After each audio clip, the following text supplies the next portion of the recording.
Bonjour chers téléspectateurs, Sansi Baygourum en direct du studio Sansor pour vous informer de l'attaque aérienne israélienne sur l'Iran. Nous sommes à Kermanshah, en Iran.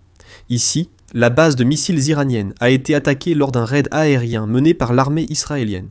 Le système de défense aérienne iranien est actuellement défaillant.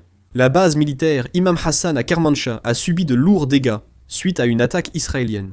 Aujourd'hui, Israël aurait attaqué 150 cibles en Iran en utilisant des centaines de missiles et de bombes. Israël a annoncé l'ouverture de la voie aérienne vers Téhéran et a déclaré prévoir plus de frappes aériennes dans le futur.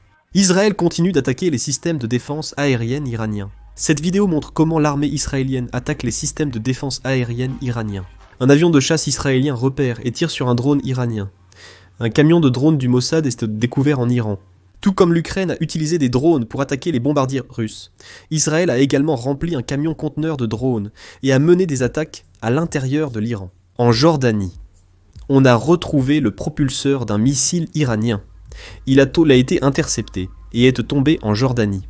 Un verset du Coran est inscrit sur le missile. Ce n'est pas vous qui avez tué, mais c'est Allah qui a tué. Ce n'est pas vous qui avez lancé, mais c'est Allah qui a lancé pour vous éprouver. Allah sait tout. À Yazd en Iran, 5 personnes ont été arrêtées pour avoir photographié des sites sensibles et collaboré avec Israël. Selon des rapports, l'Iran envisage de bloquer le détroit d'Ormuz. Le blocage du détroit d'Ormuz serait aussi un immense problème pour la Corée du Sud. En moyenne, 21 pétroliers traversent quotidiennement le détroit, transportant environ 17 millions de barils de pétrole. Cela représente 35% du transport maritime mondial et près de 20% du volume total de transport de pétrole brut. En Corée du Sud, environ 70% du pétrole importé transite par le détroit d'Ormuz. Si l'Iran bloquait ce détroit, la Corée du Sud risquerait une crise énergétique. Le ministère des Affaires étrangères iranien a déclaré qu'il n'y avait aucune raison de poursuivre les négociations avec les États-Unis tant que les attaques d'Israël se poursuivent, exprimant ainsi son refus de négocier. Ils ont annoncé qu'ils suspendraient les négociations jusqu'à l'arrêt des attaques d'Israël.